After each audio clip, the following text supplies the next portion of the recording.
What's up guys, hope you're having a good day. In this video we're going to be taking a deep dive into all of the main card fights taking place this weekend at UFC Fight Night Lemos versus Jandiroba. Now even though on paper, in terms of name value, this isn't the best event, this is actually a really good card in terms of stylistic matchups. So I think we're going to get a lot of interesting fights this weekend, a lot of fun fights to bet on, and I hope you're going to get a lot of value out of this video. Spent many hours researching the fights on this card, so hopefully you'll find the information that I share with you useful. If you like these breakdown videos and you want to watch breakdown videos for all the prelim fights on the card, head on over to my website mmabettingtips.com, link in the description below.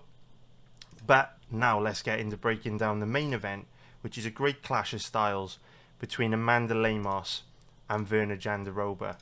So if we start off by taking a look at the odds on this matchup, we can see that both girls are in the even money odds range, with Virna Jandiroba as the slight favourite.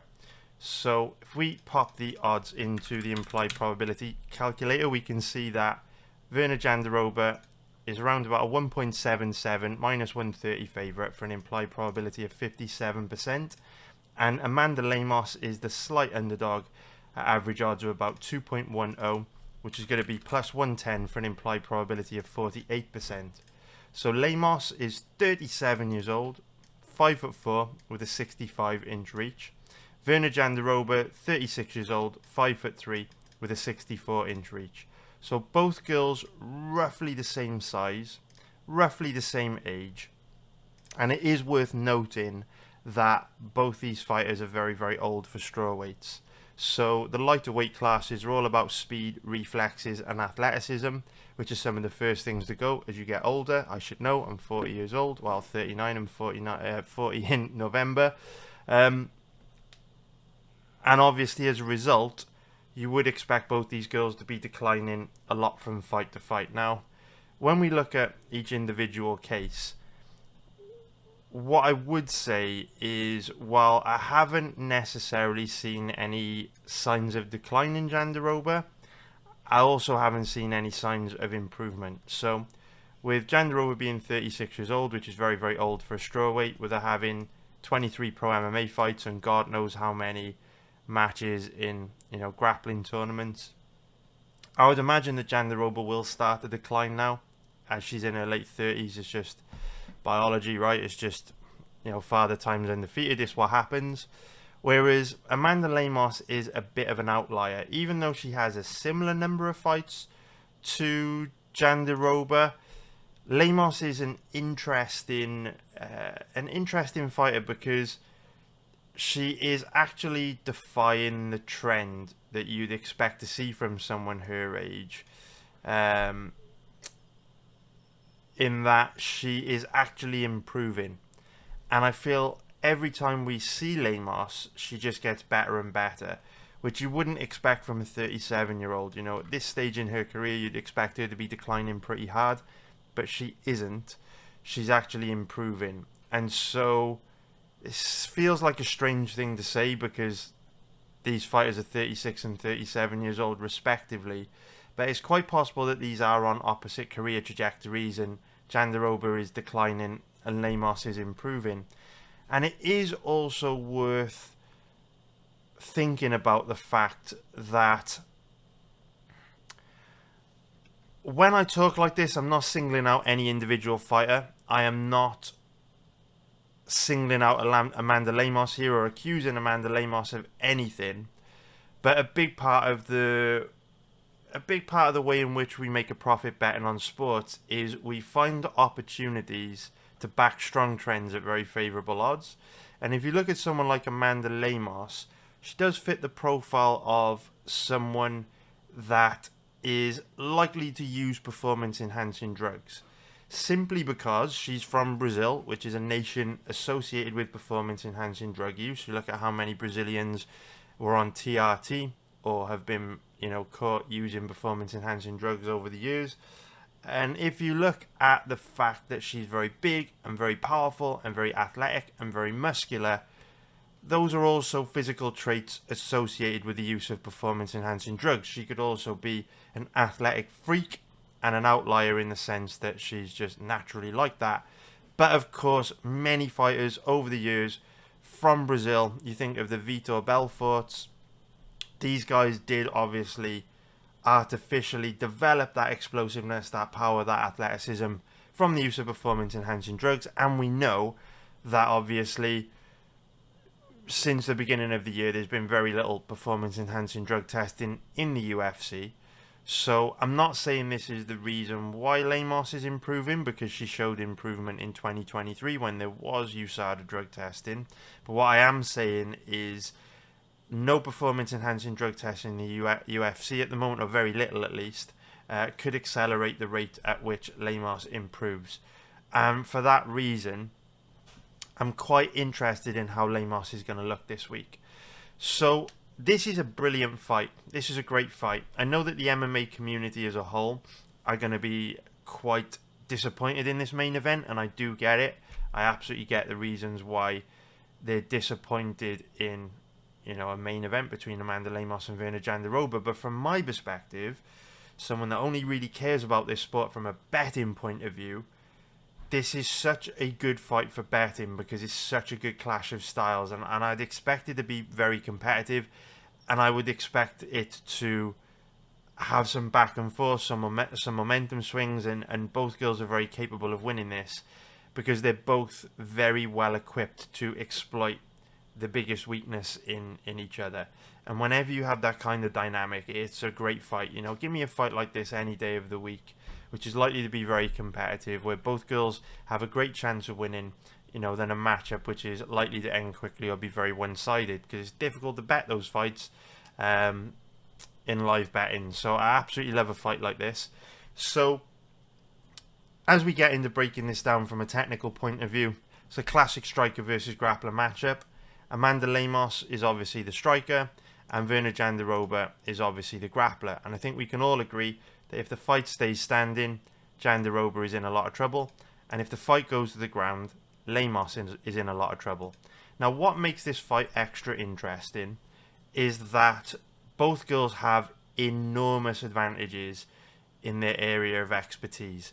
So it's not like, you know, there's a slight advantage, or, you know, it's not like there's you know, a moderate advantage. The advantage is enormous, right? Lemos is so fast, so accurate, so technical when it comes to striking, so dangerous with her power, that if it stays standing, Jandiroba is going to be a sitting duck on the feet. Jandiroba doesn't have the power to hurt Lemos. Her movement's not very good. She doesn't read her opponents very well. Her striking defense is very bad. And Jandiroba also slows down a lot as fights wear on. And as she slows down more and more, she becomes much sloppier and worse defensively on the feet, which will obviously make her more vulnerable to, you know, Lemos is very, very dangerous striking. So if the fight stays standing, Jandiroba is in a lot of trouble.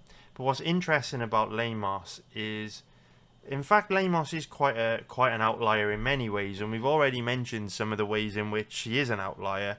But another one of the ways in which she's an outlier is when it comes to striking, she moves so well, and she's so powerful, and she's so athletic. She's got a real physicality to her presence in the octagon when striking. But on the ground, she's very physically weak, and she doesn't transfer that physicality on the feet into her grappling game, which is super interesting because, you know, if someone's big and strong and athletic, you would expect that to, you know, influence all aspects of their fighting style. But with Lemos, you know, like we've seen on the ground in her last fight against Mackenzie Dern or against Weili Zhang, she's very, very weak on the ground, very weak off her back, just looks very physically weak on the ground. And I know that, you know, Dern and Zhang are very physically imposing, but that doesn't change the fact that Lemos is weak on the ground. There's no denying that. So that's interesting, because even though Jandiroba is going to get completely cooked on the feet, if the fight goes to the ground, we know that Jandiroba has a very physically imposing ground game, great grappling control, heavy top game. And so if she can get Lemos down, she should be able to control Lemos down very easily and rack up a lot of control time. So before we go into how I see this fight playing out and who I think is more likely to win, we need to talk about the cardio of both girls, because both these girls have kind of got a bit of a reputation for gassing out in fights, right? Jandiroba is a fighter, like we've already said, that does slow down a lot as fights wear on, and we saw that in her last fight against Lupita Godinez, where she kind of dug deep, got that back take in the third round to secure the win, but she was looking really, really tired in that third round, and Godinez made one mistake, gave up her back, and Jandiroba was able to capitalize on it. But make no mistake, in any fight that we've seen Jandiroba compete in that has gone past the first round, she's slowed down significantly, and this is obviously a 5-round main event against Amanda Lemos, and she's never been in a 5-round fight in the UFC before. I think she was in some 5-rounders in Invicta. Not sure if they went 5 rounds.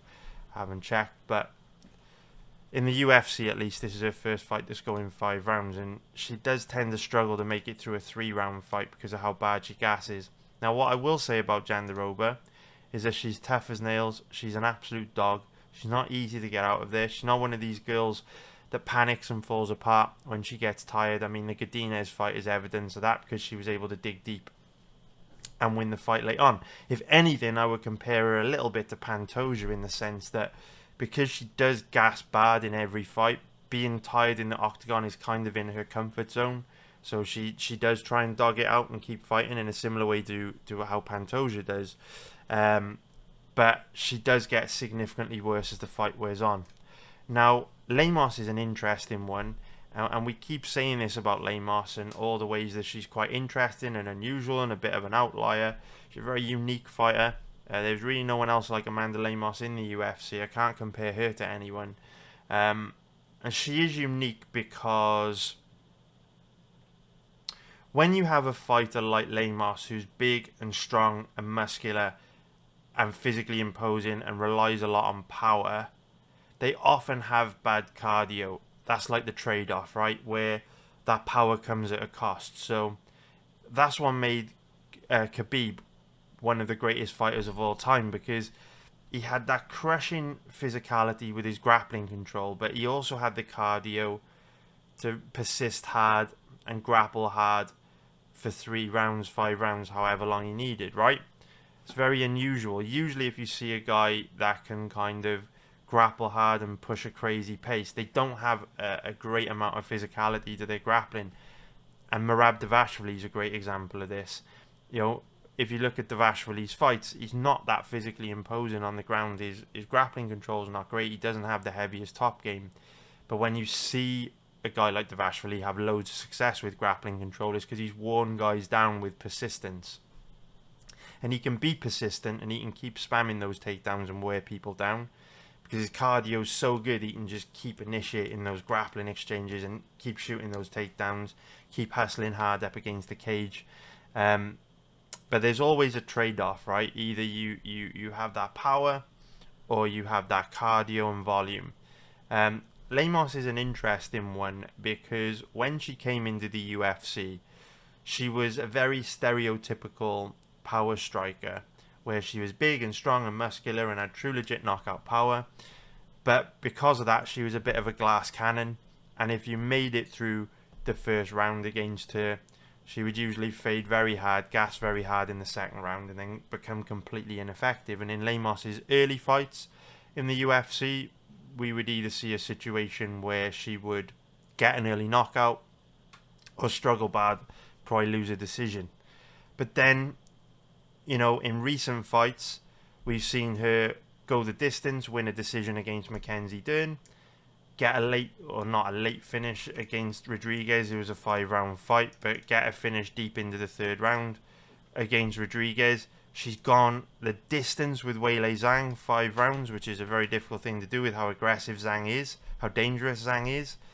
So we're in a situation where, you know, we had this fighter who, you know, would start very strong and then fade very hard if she didn't get the job done in her earlier fights.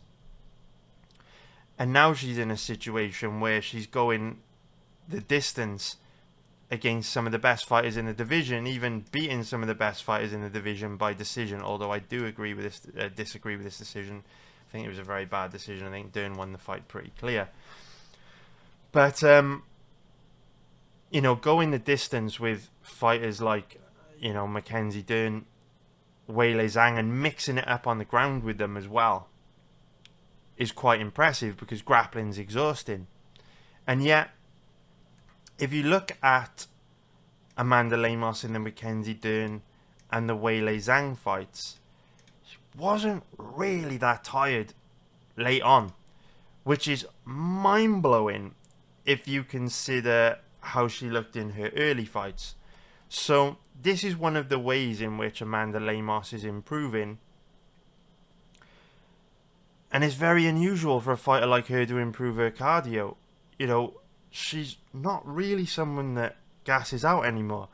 She certainly slows, but I wouldn't say she has bad cardio. And it's really important that I show you this, just because when I do explain how I see this fight going, it'll make more sense to you if you see this with your own eyes. Now, if you're watching this on YouTube, I'm obviously going to have to blur the footage so that we don't upset the YouTube copyright algorithm. But many of you watching this will be in my community anyway, and you already know the strawweight division of the uncensored version on my website.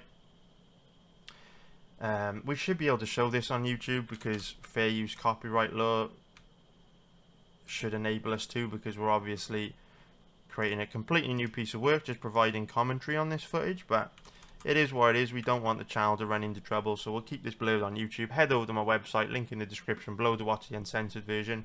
But what we're going to do here is we're going to go to the third round of Lemos's last fight against Mackenzie Dern, because all we're really trying to do is show you Lemos's cardio is exponentially better than it used to be.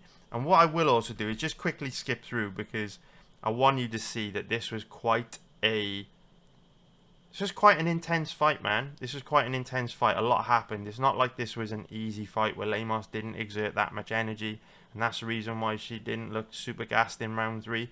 No, she exerted a lot of energy here, and she still held up pretty well. And we'll just skip through. You can see, you know, Lemos spends a lot of time on the ground carrying Dern's body weight in that first round. Here in round 2, she scores a big knockdown. So we can just hit play here. And goes real hard for the finish. So she exerted loads of energy trying to finish Mackenzie Dern, increasing the probability of an adrenaline dump. So we know that Lemos exerted loads of energy there. And then she got taken down towards the end, or reversed towards the end of round 2. So that's exhausting for her as well. So if we go into round 3, and you think about, you know, how tired Lemos used to be in her, you know, early UFC fights past round 1, you could just see exponential improvement in her cardio here. And, you know, if we start this third round, just pay attention to her breathing patterns, her body language, her movement, her sharpness, her hand speed.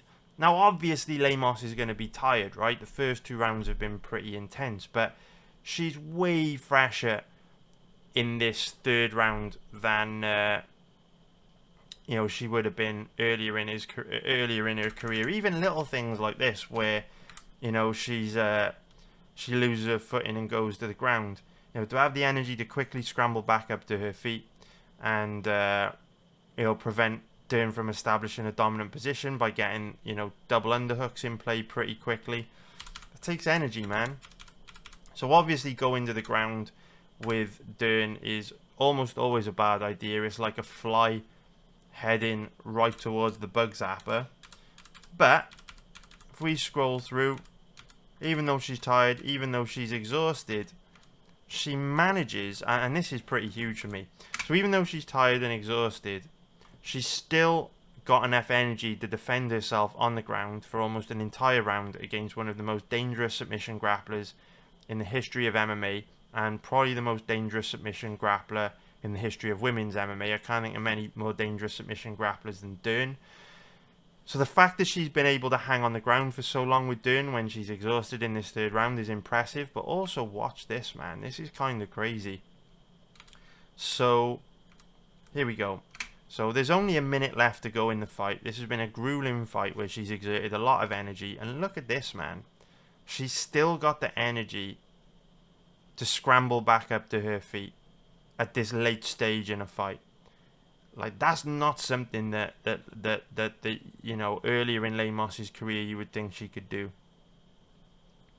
And so she gets taken down again, but she's got the energy to hit that reversal, sprawl out of the takedown.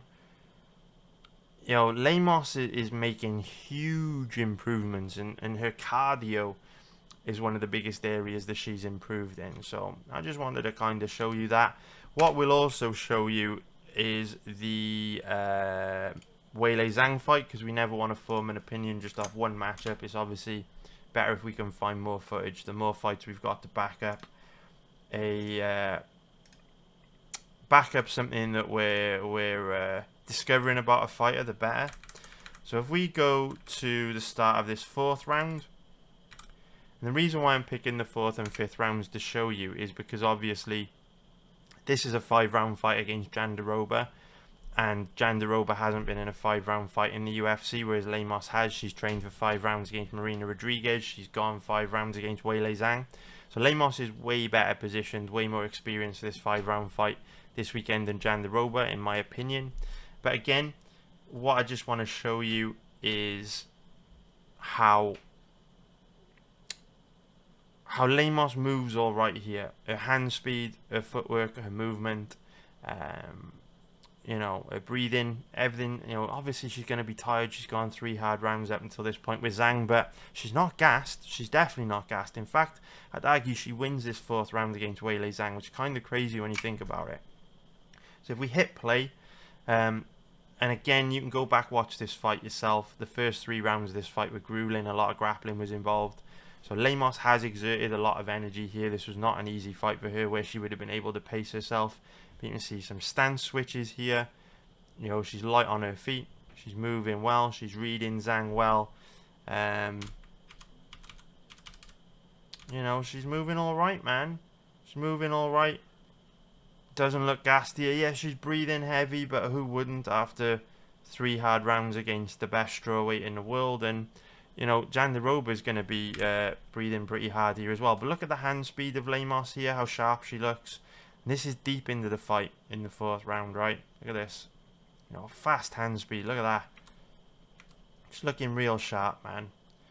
Not gassed.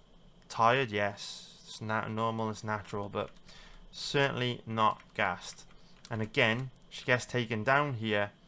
But even after she's been fighting for, you know, almost 19 minutes at this point, she's still got the energy to create space for herself off her back by pushing off on the hips of Zhang and scrambling back up to her feet, which is what we saw her do deep in that fight against Dern as well. And she immediately gets those double underhooks in play. And yeah, I'm impressed, man. And she moves all right here. She moves all right. Obviously she's tired, but man, she's not gassing out how she used to. So this is pretty significant for me. So what does this mean for the fight? So how do I see this playing out?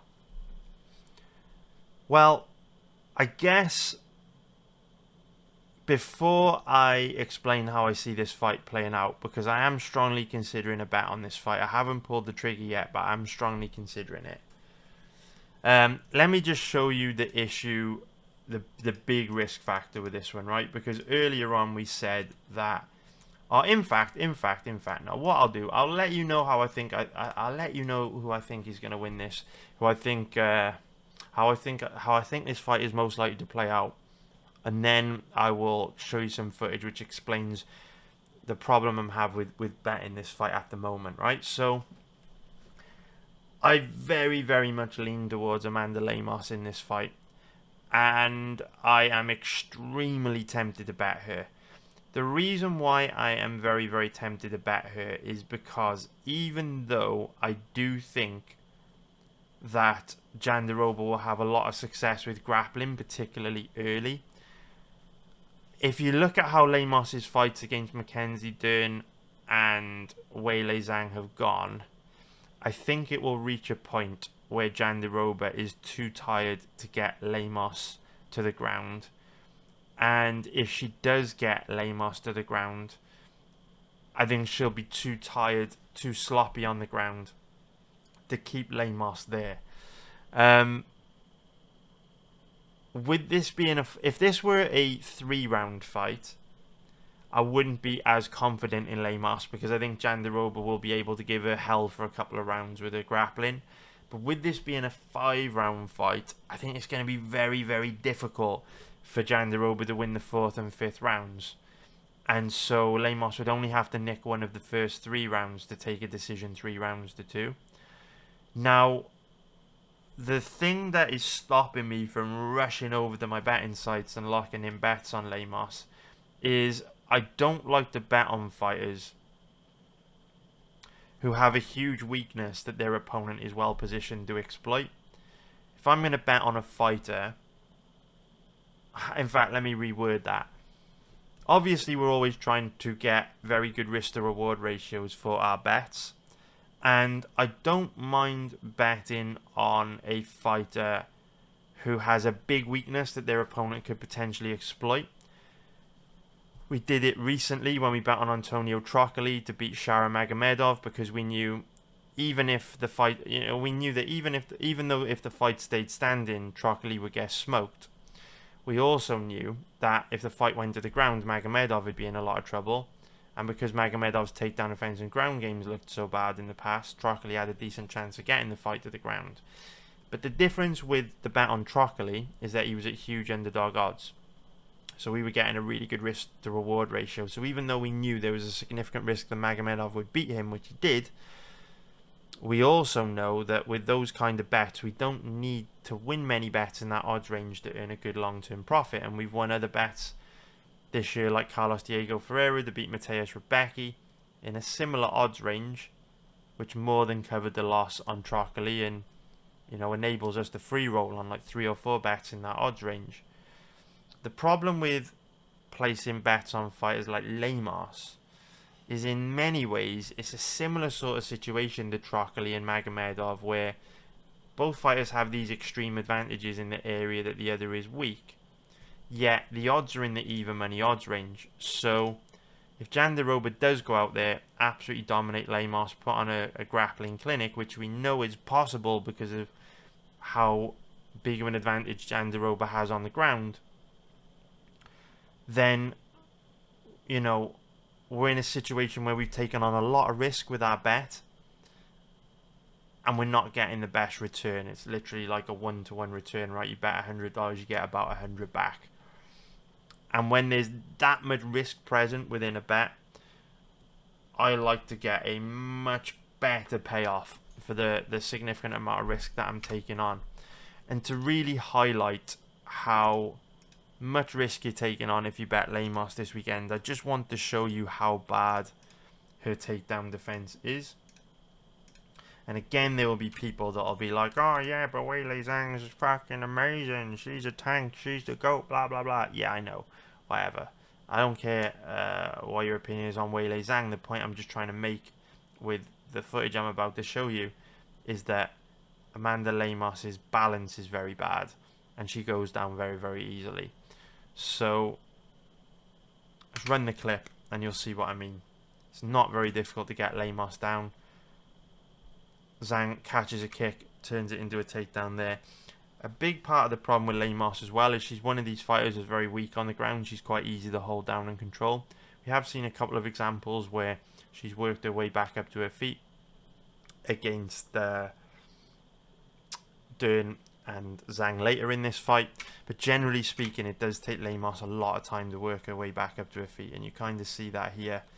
So as we skip through, Zhang able to rack up a lot of top control Eventually, Lemos works her way back up to her feet, but then again, look at how easily Zhang gets her back down. What I've noticed about Lemos is as soon as you get in on her legs, it's very easy to upset her balance. And this is why, one of the reasons why Dern was able to have so much success with her grappling. So Zhang just smashes her from top position. If we go into round 2 now, again, you can see here, Zhang easily gets her down. And again, don't get me wrong, it's a nice outside trip for sure. But what I've just noticed is, in all of Lemos' fights, as soon as you get in on her legs, as soon as you touch her legs, she loses balance. And then it's quite easy to hold her down for long periods. Zhang had like 2-3 minutes of top control there. But then Lemos works her way back up to her feet. But then, watch again, Zhang, just as soon as you touch Lemos' legs, she goes down. So I think I've made my point. Very nice takedowns in that fight from Zhang. I'm not taking anything away from Zhang. Zhang looked phenomenal. But I'm just trying to make the point that Lemos is not a difficult fighter to take down and control. So that is the big risk factor present with this bet. If you bet Lemos, you're basically betting on a fighter who has bad takedown offense and is pretty weak off their back against a strong grappler with really good grappling control.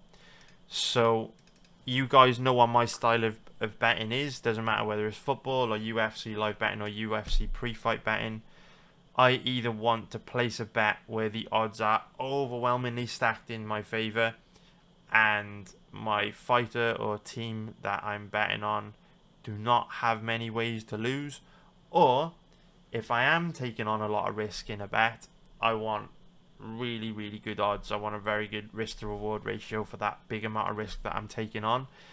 And I don't feel Lemos fits into either of those categories of bet, because there's certainly, maybe she KOs Jandiroba dead within a couple of minutes. It could happen with how bad Jandiroba is defensively and how dangerous Lemos is on the feet. But I think it's more likely to be a grueling war of attrition where both girls have a bit of success and some momentum swings. I do think Jandiroba will have some success with her grappling in this fight. So Lemos doesn't fit the profile of a fighter who should go out there and get the job done very easily, who has big advantages over their opponent everywhere.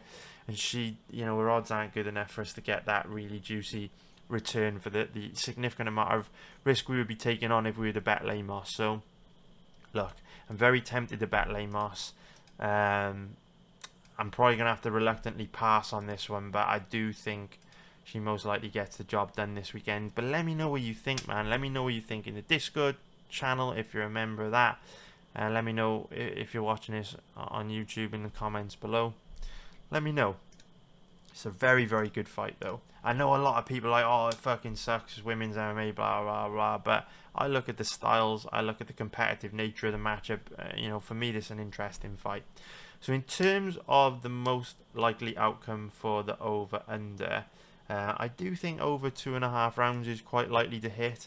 Anything over that, I think we're getting into the territory where, even though Lemos' cardio has improved, once you go over 2.5 rounds, we could be getting into the territory of one or both girls being too tired to defend themselves. Either Lemos too tired on the ground to defend a deep submission attempt, although I think that's less likely than Jandiroba being too tired on the feet to defend herself against Lemos' very dangerous strikes. So I do think over 2.5 rounds is quite likely to hit, but the odds are terrible because obviously Lemos does possess true legit knockout power and Jandiroba is a sitting duck on the feet. But I think the over 2.5 rounds likely does hit. I'm not going to bet it because the odds are short. And in terms of most likely outcome, it's tricky, right? I do think there's a good chance Lemos will win by knockout or TKO because I think they'll likely reach a point where Jandiroba is too tired to defend herself. But I don't love the odds. If you really, really, really want to bet this fight, or if you really, really want to bet a prop on this fight just to sprinkle a few dollars to make watching it more interesting, this is not a bet that I think is particularly good. But Lemos to win by decision is interesting to me at 6.0 plus 500 just because Jandiroba is the kind of fighter that will be difficult to finish because with her being a pure grappler and having that base in Brazilian Jiu-Jitsu, I think that if she does run into trouble on the feet, she will use the tactics that fighters like Ryan Hall, Rani Yahya, Fabrizio Verdum, and Damian Maia have used over the years, and Paul Craig as well, where when they run into trouble on the feet or they eat a big shot or they get hurt, they just flop to their back and pull guard, which makes it very difficult to finish them, because every time they're in a position where they're in danger on the feet, they'll just flop to their back, which makes it difficult to deliver the kill shot. And their guard is obviously so good that it's not easy to finish them on the ground with ground and pound, even when they are tired. And we see that with, you know, the likes of Paul Craig, Rani Yahya, Damian Maia, who, you know, have kind of a bit of a history of gassing. But these high-level BJJ guys, I'm not calling Paul Craig high-level, but he still, you know, has that style.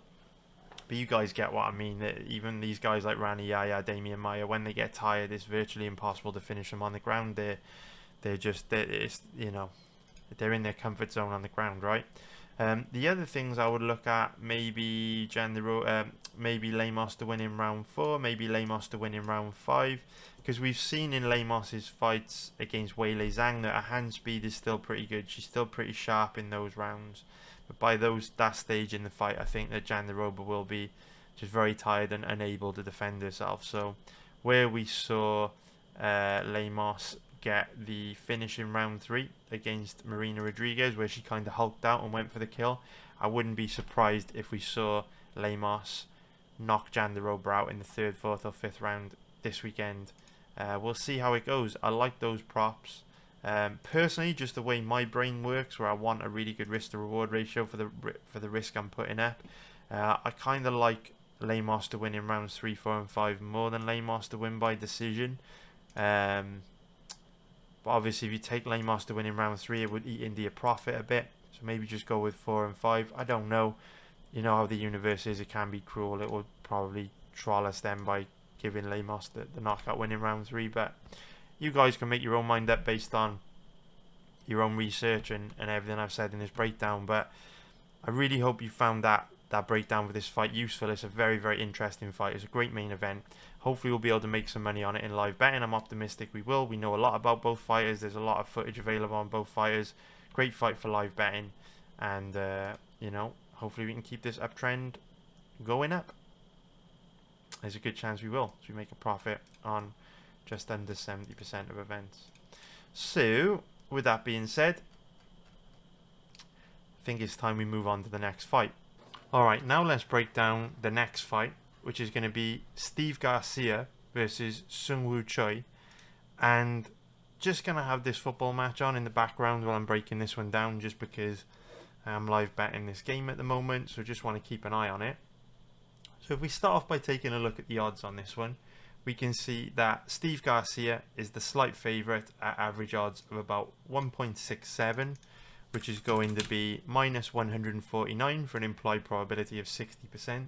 If we take a look at the odds on Seung Woo Choi, he's around an average of 2.23, which is going to be plus 123 for an implied probability of 45%. So Choi is 31 years old, 6 foot tall, with a 74.5 inch reach. Garcia is 32 years old, 6 foot tall, with a 73 inch reach. So both guys roughly the same size, roughly the same age as well. So this is one of the fights on the card that is tougher to predict, because when you look at how Steve Garcia's fights have played out in the UFC so far, they're total chaos. Which means whenever you're dealing with a Steve Garcia fight, oh wow, dangerous break here from Kerry. Oh wow, they're giving the free kick the other way. What the fuck has the referee done there?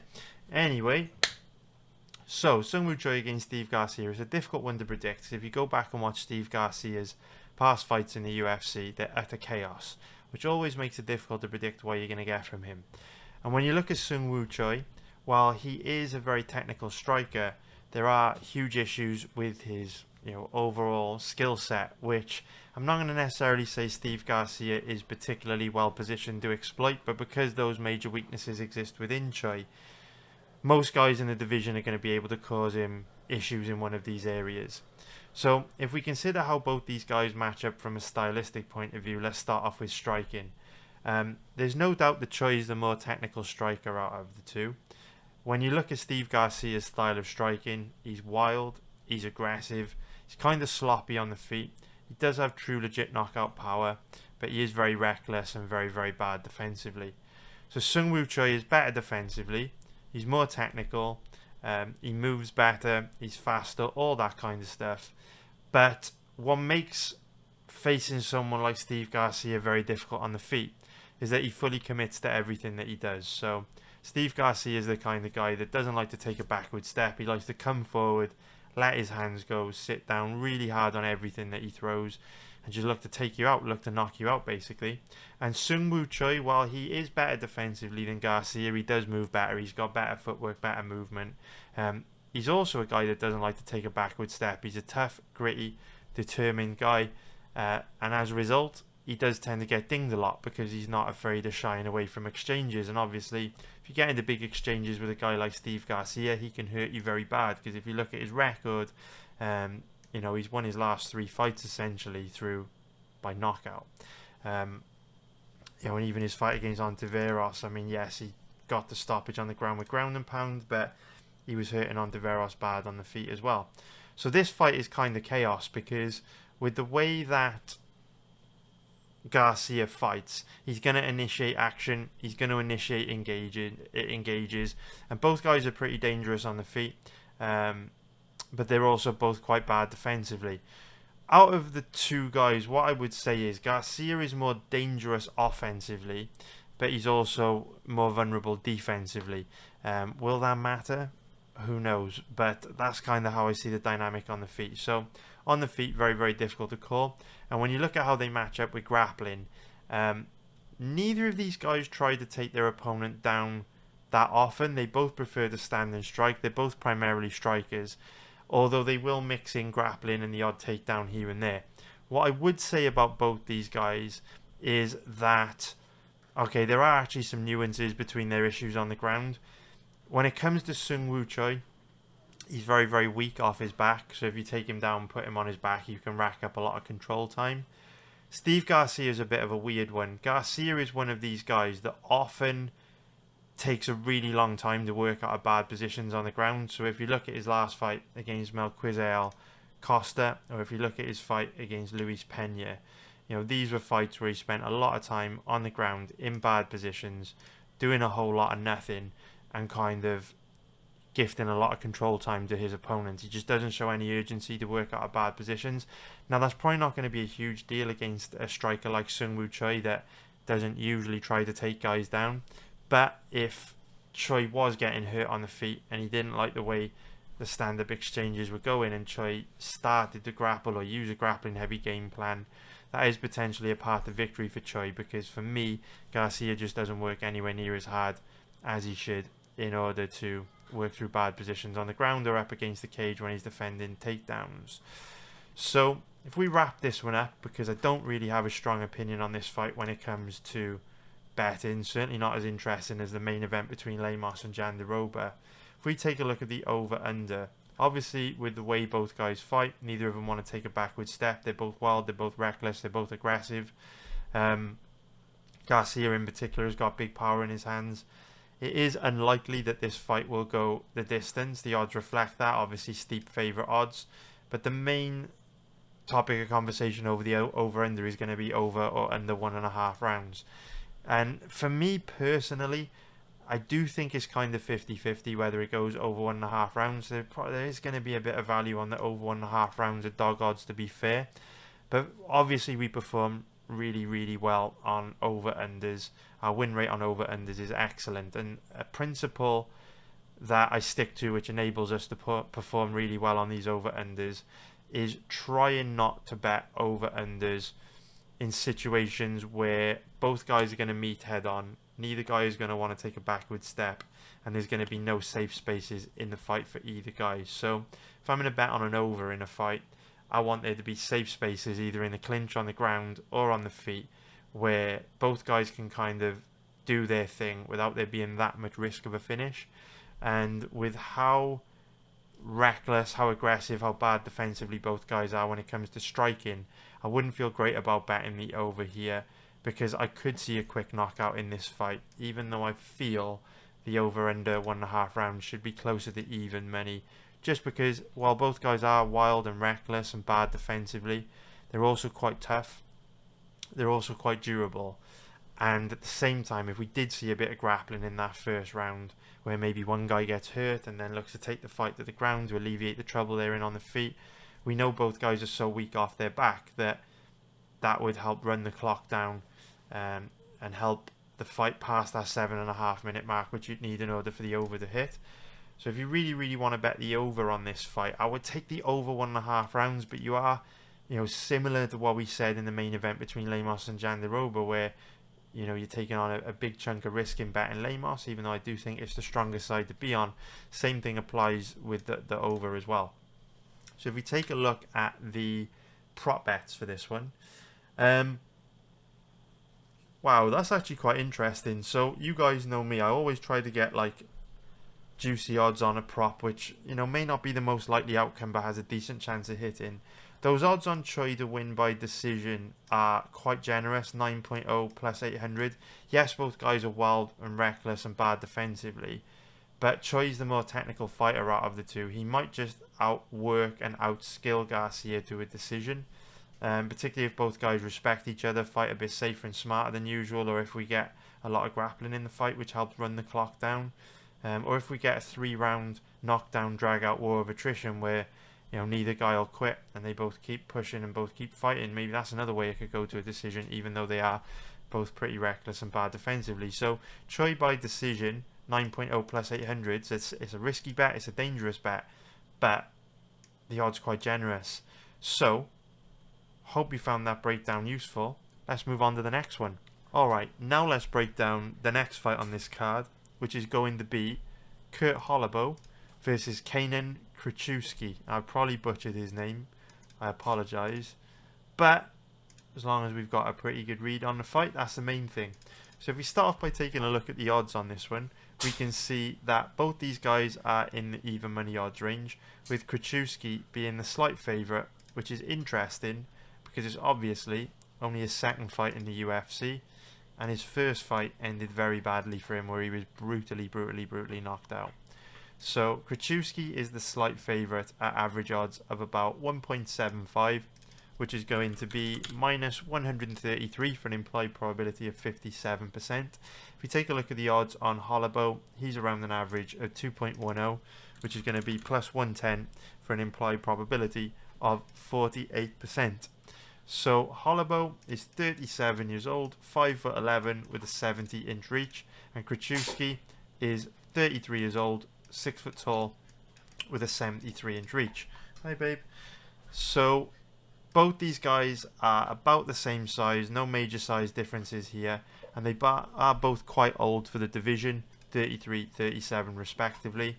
But obviously Holloway at 37 years old is at that stage in his career where he's going to be declining rapidly from fight to fight, and he's going to be 38 years old in just a couple of months, which is obviously ancient for the division. There's not many lightweights competing into their late 30s for a reason. This is a young man's game. But to be fair to Krachewski, he's getting up there in age as well, 33 years old. He's also pretty old for a lightweight, but obviously your body is declining much rapidly at the age of 37/38 than it is at the age of 33. And to be fair, Krachewski just turned 33 in April. So this is a very interesting matchup because Krachewski isn't very good. He's a very, very low-level fighter, and there are things that Holloway does very, very well. But the problem with Kurt Holloway is that you never know what version of him you're going to get. He's a very skilled, very high-level fighter when he wants to be, but he's very inconsistent and quite often underperforms and makes catastrophic errors in fights. So the way I see this matchup is who wins is very going to much depend on which version of Holloway shows up, because Kurt Holloway is levels and levels and levels and levels above Krachewski. It's not even close. He's significantly better than Krachewski in every single aspect of MMA. But it's not going to mean anything if Holloway shows up and performs like he did in his last fight against Trey Ogden, where he basically gave up cheap takedowns, laid on his back for 15 minutes and did absolutely nothing. So what we're going to do is talk about how these two match up stylistically, show you a little bit of footage to highlight the issue you have with betting Kurt Holloway fights because of how inconsistent he is. And then I'm going to let you know how I see this fight, and I'm also going to explain why this is a very, very good stylistic matchup for Holloway if he actually shows up. So in terms of how both these match up stylistically, they're both primarily strikers. If this fight stays standing, I don't really give Krzyzewski a chance. Holloway is levels and levels and levels and levels above Krzyzewski on the feet. He's got great boxing, great cardio. Hi babe. Fights at a really high pace, throws a high volume of strikes every round, and is just way more technical than Krzyzewski, just moves a lot better. Krzyzewski is a basic, average, low-level striker, no real power in his hands, nothing really that special about his striking game. So if the fight were to stay standing, which it might, because both of them are primarily strikers, Holloway should win easily. He should cruise here. Now, where things get complicated, like with all Holloway fights, is on the ground, because sometimes, well, in fact, no, that's not appropriate for me to say. Holloway's takedown offense is always terrible, but in some Holloway fights, he works really hard to work his way back up to his feet, and he can be difficult to hold down. And then in other Holloway fights, he will give up cheap takedowns and just spend a long time on his back, accepting being on the bottom, really not making any effort to get back up to his feet at all. So even though I would say Holloway is the better MMA grappler than Krzyzewski, it doesn't mean anything if Holloway is the guy on his back, because when Holloway is on his back, quite often he will just lie there doing absolutely nothing. Now, it might not matter because Krzyzewski is a striker. He doesn't try to take his opponents down that much. But whenever you've got a guy like Holloway that does give up such cheap takedowns and is so weak off their back, you would be very foolish not to use a grappling heavy game plan against this guy. Now, having said that, you know, every weekend, you know, in our live betting group, we talk about fighters who have clear and obvious paths to victory that they just don't take. You know, a few weeks ago, we saw Ricky Simón not really try to grapple that hard against Vinicius Oliveira, and we knew Vinicius Oliveira had, you know, really bad takedown offense and a low-level ground game. Simón didn't really try that hard to test it. So, you know, fighters don't always take the easiest path to victory, but I think that they're much less likely to take the easiest path to victory if it's outside their area of expertise. So, for example, if Krzyzewski was a grappler and he didn't grapple in this fight, it would be very, very unusual, very improbable. But with Krzyzewski being a striker, it is dangerous for us to assume that he will grapple hard this weekend, which does increase the probability of Holloway winning this fight. So what I'm now going to do is show you the issues with Holloway's takedown defense and ground game, so that you can see the dilemma we face whenever we bet his fights. And I'm sorry for the background noise. I've got a 6-month-old puppy in the background who is playing fetch at the moment with my wife and wreaking absolute havoc. I don't know if you can see her. Just put it down by here. I don't know if you can see her on camera, but she's going crazy. You can probably hear her. I will get rid of her for the next fight, but we're already in pretty deep, so we'll finish this one off and get it done. So, okay, footage of Holloway. So what we're going to do is take a look at Holloway's last 2 fights against Trey Ogden and Austin Hubbard. The fights were only 7 months apart, and they perfectly illustrate the issues with betting Kurt Holloway. So what we're first of all going to do is take a look at his fight against Austin Hubbard. So if we bring this up, so what you'll see in this fight is you will see Holloway giving up cheap takedowns. What you'll also show from him is a sense of urgency to work his way back up to his feet. And that is a big difference from what we saw from him in the Trey Ogden fight, which was his last fight. So if we hit play here, you'll see that Holloway gives up a very, very cheap takedown there, basically fell over. And this is a pattern that you'll see, you know, in all Holloway fights. He basically has no takedown defense.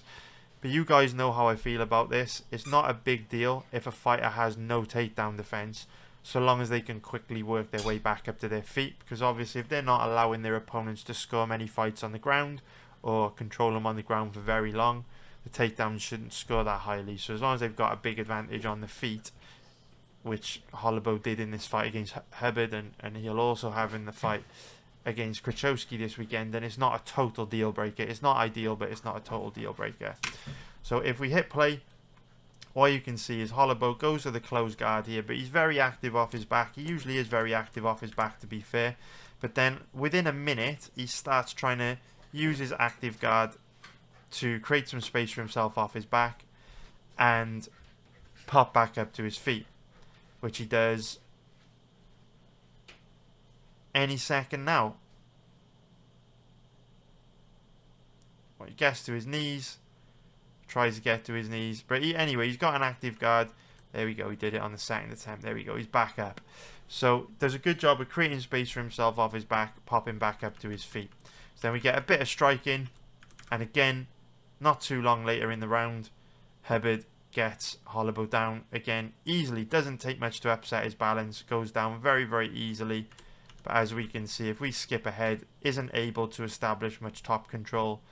And Hubbard, just a few seconds later, 20-30 seconds later, again uses active guard to elevate Hubbard, create some space off his back, and pop back up to his feet. Any second now. Is it worth us skipping ahead? Probably not. There we go. He's back up. And then he ends the round strong with some striking. So when you've got a guy like Hubbard who has a huge advantage over his opponent when it comes to striking, and he's getting taken down easily, in a round like that against Hubbard, it's not a big deal for me that he's getting taken down easily, because from my perspective, even though he's getting taken down, his active guard is preventing Hubbard from being able to score points on the ground or any significant points on the ground. And he's doing such good work on the feet that the points that Holloway is scoring with his striking is far outweighing anything that Hubbard is going to be doing with his grappling. So this is a good example of a fight where it's not a deal breaker for me that Hubbard's getting taken down, because, you know, it's not a deal breaker for me that Holloway's getting taken down because Hubbard can't hold him down. In actual fact, this is a fight where we live bet Holloway, I believe, as an underdog, and we made a profit on this one. So if we just skip ahead, what you can then basically see is Hubbard go for a takedown, or lose his footing, sorry. And anyway, Holloway just out grapples him, ends up mounting him, attacking with an armbar, go into a triangle and submitting him. You can see all the transitions on the ground from Holloway. Holloway's a decent grappler when he actually tries. He's tricky on the ground, he's dangerous on the ground, dangerous submission game, he's scrambly, he's got an active guard, knows how to work his way back up to his feet. And for all those reasons, is a much better grappler than Kenan Krzyzewski. So we'll just finish the sub. Here we go. And that felt good because we obviously won a bet from that in live betting. So that's all good, right? That's all good. And when we watch that footage, if we consider that Krzyzewski is primarily a striker, not a particularly skilled grappler, not a particularly good wrestler either, then this should be a pretty good stylistic matchup for Holloway, right? Because even if he gets taken down by Krzyzewski, we know based on the Austin Hubbard fight that Krzyzewski's not going to be able to get much going on the ground, because he's probably not going to be able to hold Holloway down for very long.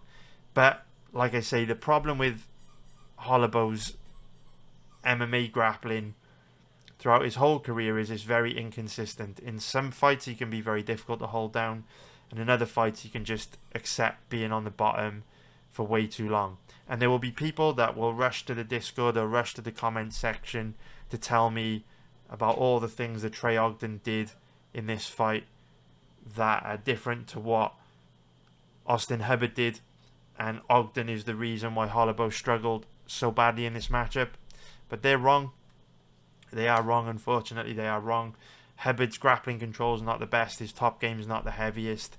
And in order for them to be correct in their opinion, what you would want to see in this fight is Holloway to be really, really active off his back in working hard to create space for himself off his back.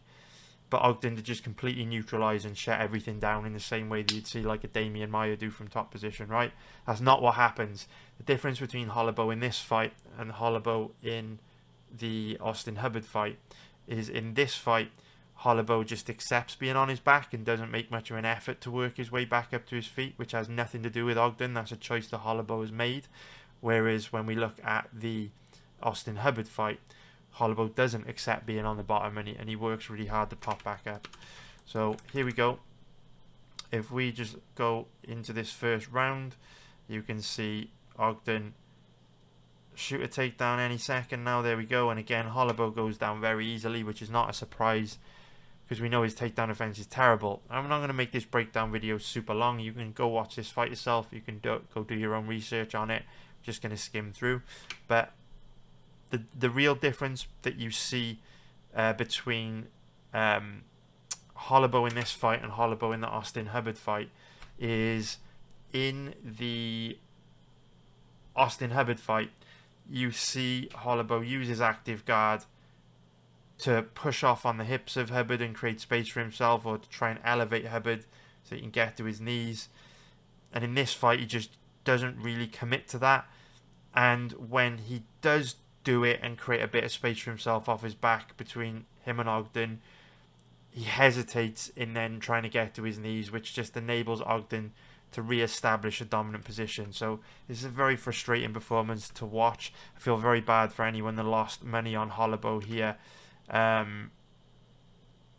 I don't think he would have been a bad bet based on the Austin Hubbard performance just prior to this.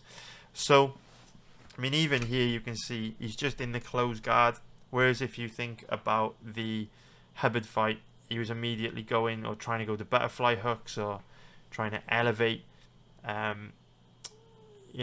Hubbard with the active guard. There he's just, as soon as he's been taken down, he's gone to close guard, which then enables Ogden to pass into half guard, and then it's obviously much harder for Holloway from the bottom.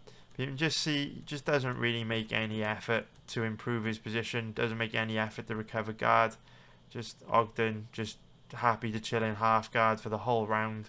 And so yeah, you can see a completely different version of Holloway there, where he gets taken down and held down for like 4 minutes, which is a bit of a joke considering how scrambly he is off his back usually, and how we know he can be very difficult to hold down.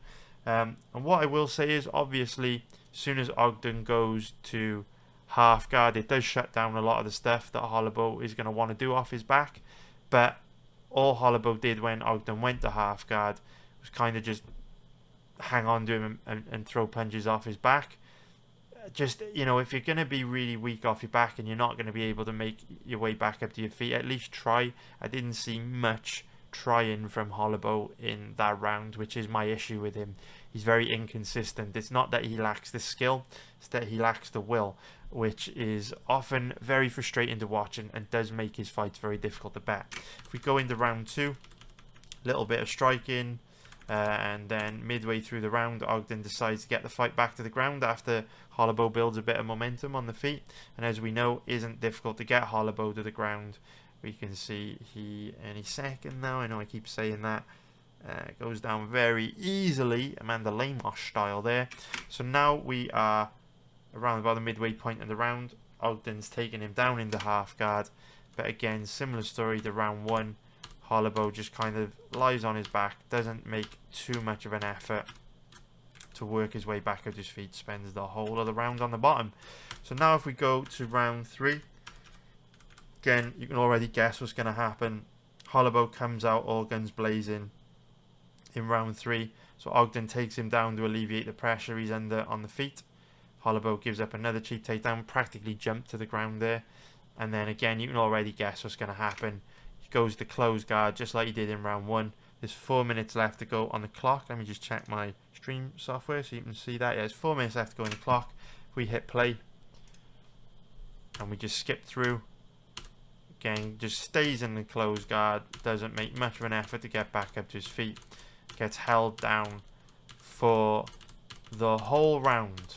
So if you know anything about MMA grappling at all, you will know that we got a very different version of Holloway in the fight against Mr. Ogden than we did in the fight against Hubbard. And there will be people out there that will be like, oh, he was injured or blah blah blah blah blah, come up with excuses for him. But ultimately, We've seen that inconsistency in Holloway's grappling throughout his whole career, which is why he's lost so many fights, which is why he's lost 8 fights, which is a lot, to be fair. It's a lot of fights considering he spent a long time fighting in promotions outside of the UFC. So yeah, his takedown offense, his ground game is very good when he tries. In fact, his takedown offense isn't very good, but his ground game is pretty good when he tries, but quite often he doesn't try. And that makes betting his fights really, really difficult, because you never know what version of him is going to show up. Because if we look at the odds this weekend, right, he's basically even money. So implied probability of about 50%, say, just to make this easy. If the version of Holloway the Foot Austin Hubbard shows up this weekend, I would cap Holloway at like 70 to 80%, which means you'd have an enormous margin of value over the bookie in this odds range. But if the version of Holloway that fought Trey Ogden shows up, then I'd only cap him at like 30 to 40%, based on the fact that with Krzyzewski being a striker, he may not grapple. And in a stand-up fight, I think Holloway smokes him and dominates him. Probably knocks him out, actually.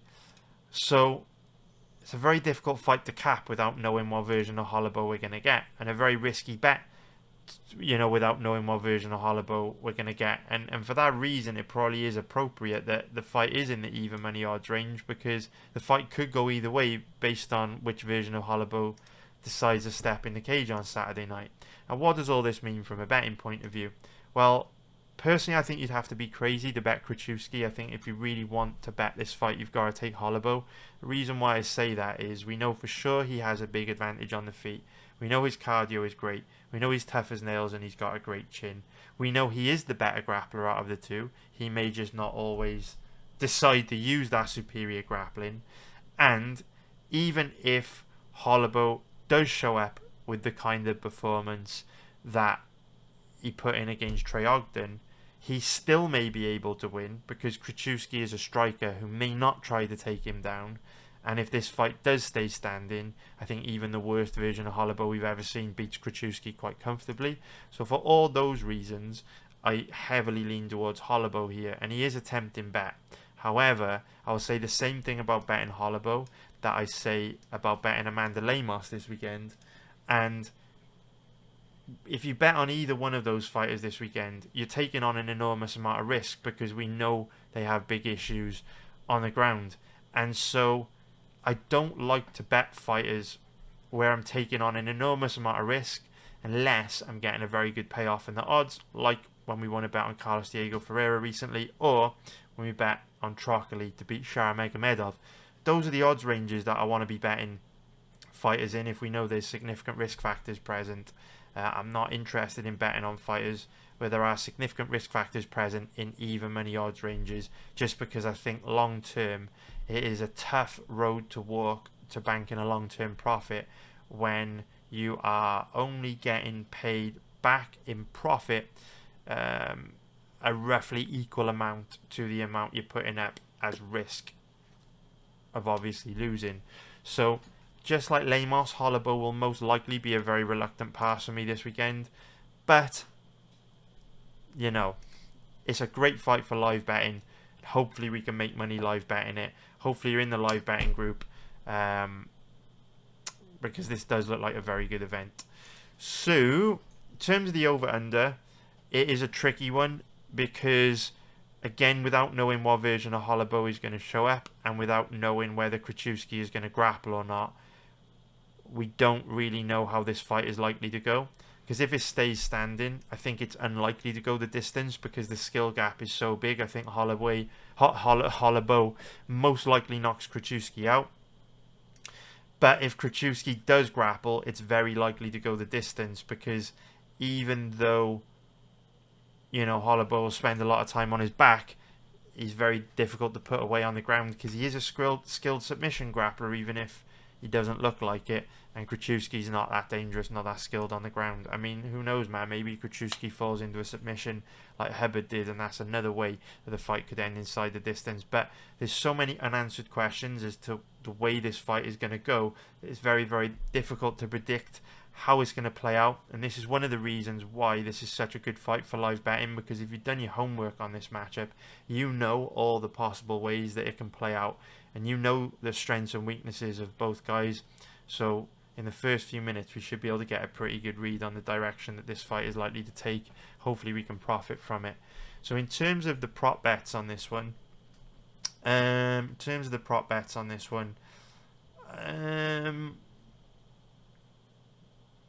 most likely outcome,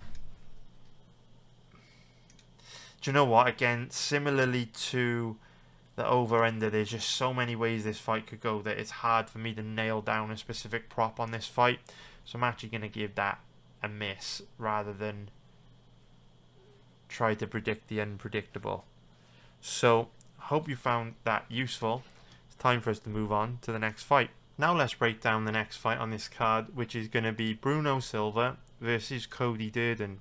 So if we start off by taking a look at the odds on this one, we can see both these guys are in the even money odds range, where if you shop around, you can bet both of them at dead even odds around about 1.91 minus 110 for an implied probability of 52%. So Bruno Silva is 34 years old, 5'4", with a 66-inch reach. Durden, 33 years old, 5'7", with a 67-inch reach. So both guys roughly the same size. Durden a little bit taller, and we can see they're both roughly the same age as well. And this fight taking place in the flyweight division, which is worth noting because Durden is quite big for a flyweight, with him being 5'7" with a 67-inch reach. He's on the bigger side for the division because he's not long and tall either. He's got quite a solid body type. So in terms of how these two match up from a stylistic point of view, it is a very difficult fight to predict because both guys are making big improvements from fight to fight, and every time we see them they look better.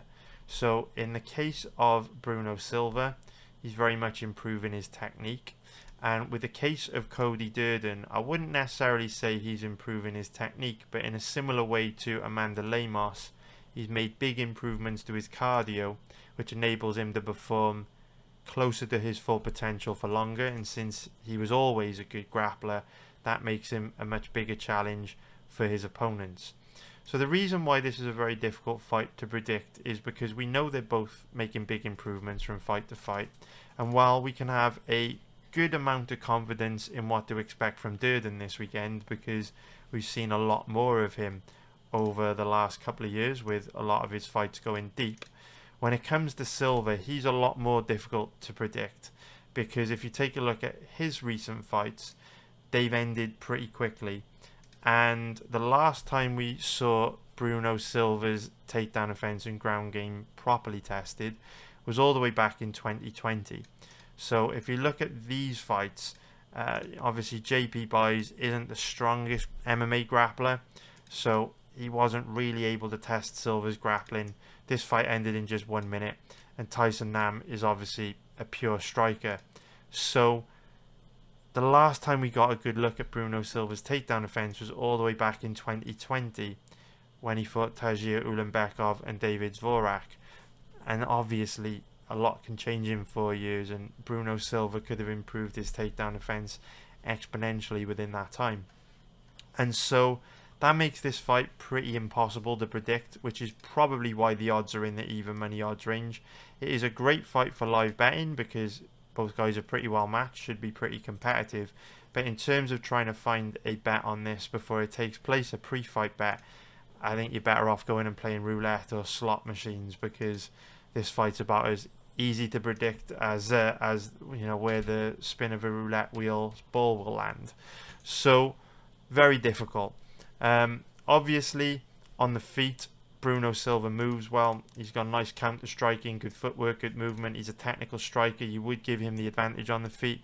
Durden is making big improvements to his striking, to be fair, but he's still going to be second best to Silva on the feet. And then when it comes to grappling, it's pretty much a complete unknown.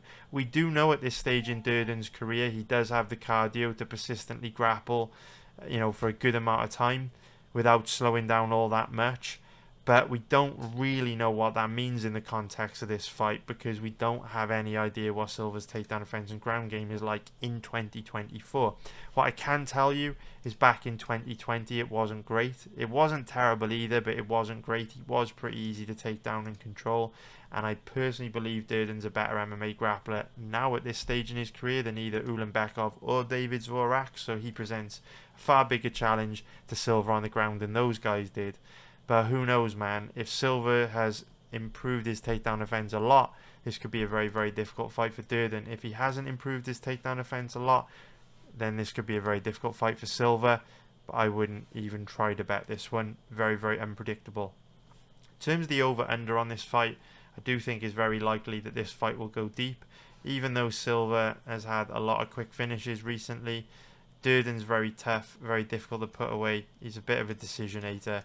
And I just think the way these two match up stylistically, even if Silva's takedown defense is good, Durden's probably going to be a good enough grappler to kind of drive him into the cage and kind of grind him out, run the clock down as he's working for takedowns. So I do think it is pretty likely that this fight will go deep, but obviously the odds reflect that, with it being steep favourite odds, so that's not the type of thing that I would bet. In terms of the prop bets on this one, again, similar to the fight between Krzyzewski and Holloway, it is very, very difficult to bet prop bets on fights like this when there are so many different ways that it could go, because if Durden has a lot of success with his wrestling, then I'm obviously going to be interested in props such as Durden to win by decision.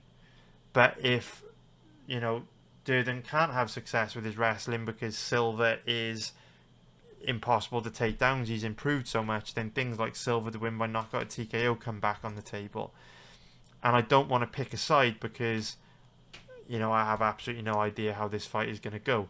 So based on that, I hope that makes sense to you. It is a great fight for live betting, so hopefully we can make some money in live betting. But outside of that, from a pre-fight betting point of view, this is a tough one. So it's time we move on to talking about another fight. So now let's break down one of the most interesting fights on the card, which is going to be Do Ho Choi versus Senor Perfecto, Bill Algeo. So if we start off by taking a look at the odds on this one, we can see that Algeo is the favourite at average odds of about 1.59, which is going to be minus 169 for an implied probability of 63%. If we take a look at the odds on Do Ho Choi, he is around an average of 2.43, which is going to be plus 143 for an implied probability of 41%. So Do Ho Choi, and I've got to be honest, when I was researching this fight this weekend, I was like, holy shit. Do Ho Choi's 33 years old. I can't believe it. It wasn't that long ago that I remember this guy making his debut in his early 20s and people were talking about him as being a potential future champion. And then out of nowhere, time moves fast and all of a sudden he's 33 years old, which is nuts. Where's the time gone? Time moves way too fast. I cannot believe that the Korean Superboy is now 33 years old. That is nuts. But here we are. He's not a young, hungry, up-and-coming prospect anymore. So the Superboy, the Korean Superboy, Do Ho Choi, 33 years old, 5'10" with a 70-inch reach. And Bill Algeo, 35 years old, 6 foot tall, with a 73-inch reach. So both guys about the same size, about the same age. Algeo is longer and taller in the way that he fights, but he doesn't do a particularly good job of using his length, which we'll get into as we break this fight down. But I do think this is one of the most interesting fights on the card. So both these guys are primarily strikers. Occasionally you'll see Algeo try to take guys down or mix it up on the ground. But for the most part, when Algeo is fighting another striker, he tends to stand and bang. Even if the fight's not going his way, he's often reluctant to get fights to the ground. Perhaps that's his ego, his stubbornness, whatever. But usually, Algeo will keep fights standing if he's facing a striker, which he obviously is in Do Ho Choi. Choi is a striker. Choi never tries to take guys down, but if he does get taken down, which is possible because his takedown defense isn't bulletproof, then he is quite difficult to hold down, to be fair. And Carl Nelson found that out the hard way in his last fight. This was a terrible decision, by the way. If you go back and watch the matchup, Doo Ho Choi won the fight clear, but he was semi-robbed and completely robbed of his win bonus when the corrupt brown envelope taking judges scored the fight a draw, which was quite a scandal, to be fair, because Choi won the fight clearly and decisively, in my opinion. So anyway, interesting fight this. So this is one of those fights which comes along every once in a while where I do think Choi could make it look very easily.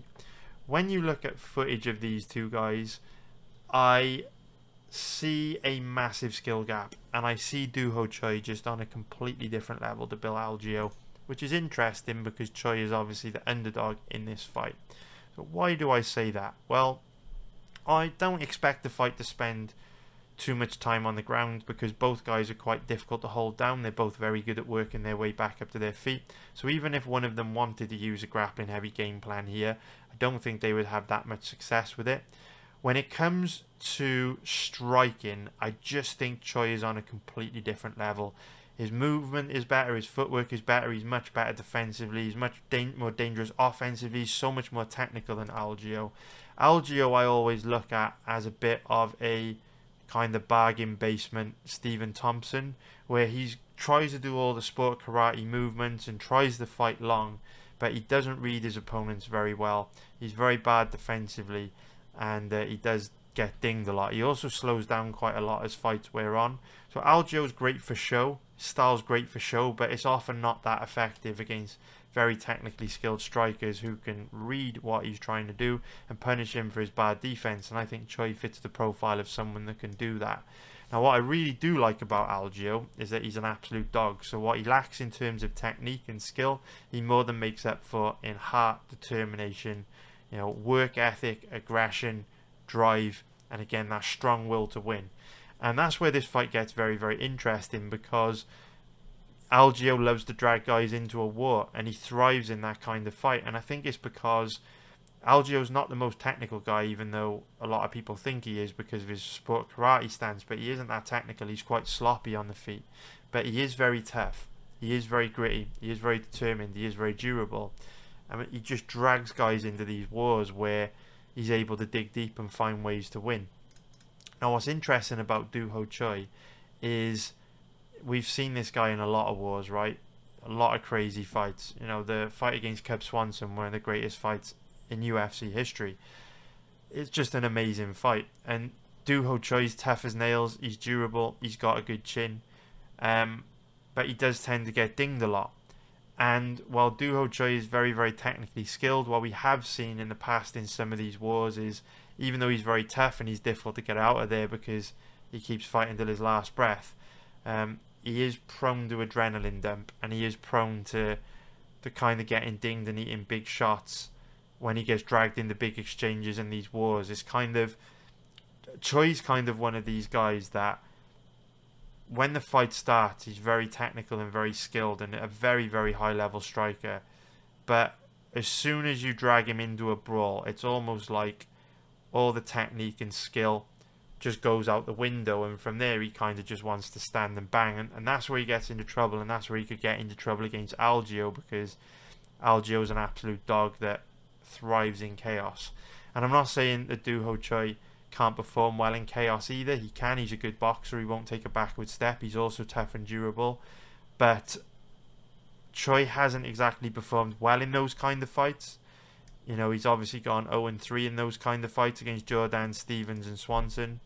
But I'm not sure I would put Algeo on the level of Swanson, Stevens or Jordan at the time in their careers that Choi fought them. Of course, now Algeo is better than a guy like Jeremy Stevens, but I think if Jeremy Stevens and Algeo fought back in 2018, Stevens would most likely starch Algeo. So it's an interesting fight because I think there's a really good chance that Choi makes it look easy this weekend and kind of exposes Algeo a little bit because of how high level of a striker I feel Choi is. So Choi's a very interesting bet for me this weekend. I'm very, very tempted to bet him. It's probably going to be one of those fights I'm going to research for a second time on Saturday to see how I feel about it, and if I pull the trigger on Choi, I'll obviously post the bet in Discord and also on our website. So if you're a member of my website, you will know about it. But at the moment, I'm just not sure, because Choi hasn't performed well in wars, and Algio is very good at dragging guys into wars. But I do think Choi is very good, and I do think he's probably quite a lot better than Algio everywhere here. And I think when you look at the odds, I think a lot of wiki capping has probably gone into it. You know, people put a lot of weight on win-loss records, and they're seeing Choi coming in 0-3, you know, against Algio, who, you know, yeah, he lost his last fight, but if you take out this grappling match, you know, he's won 4 of his last 5 fights. Pretty impressive. But I feel that Choi is significantly better than any of these guys that that Algio's fought, with the exception of Andre Philly. So yeah, man, it's a very interesting fight.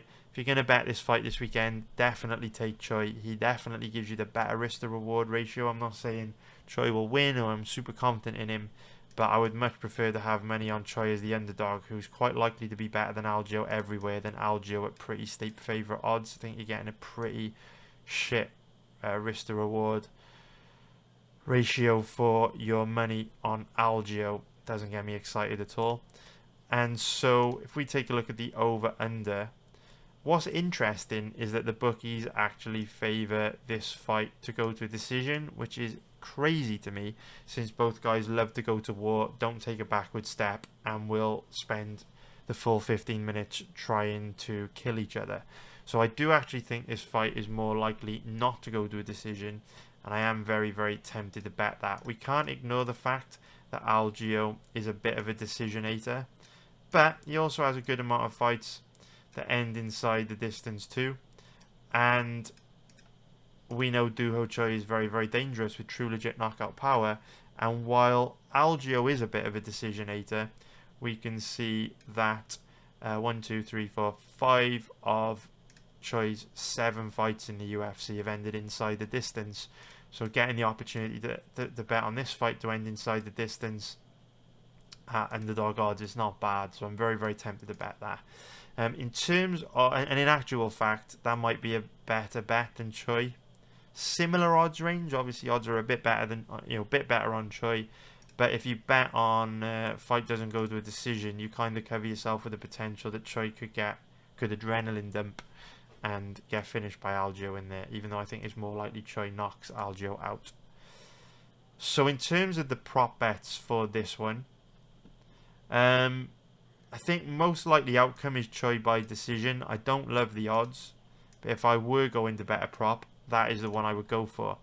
So I hope you found that breakdown useful. If you did, I would really appreciate that you hit the like button. It would help my channel grow a lot. My channel's growth is very, very slow. Every time you hit the like button, it really helps push the channel, push the videos out to more people. So I would really appreciate if you could do that. It takes a lot of time, a lot of work to put these videos out, which is why some weeks I don't get time to do it. So if the channel starts to grow, it would give me that bit more motivation to get these videos out earlier in the week and get more videos out for you guys. But yeah, the growth is really slow, and you know, hitting the like button would really help me out to change that. So thank you very much for watching. Subscribe if you haven't already. Good luck for this weekend. I hope you really crush it. Take care. Have a great weekend. I love every single one of you watching. Have a good week. I'll be back next week for a very interesting card taking place in my home country, the UK.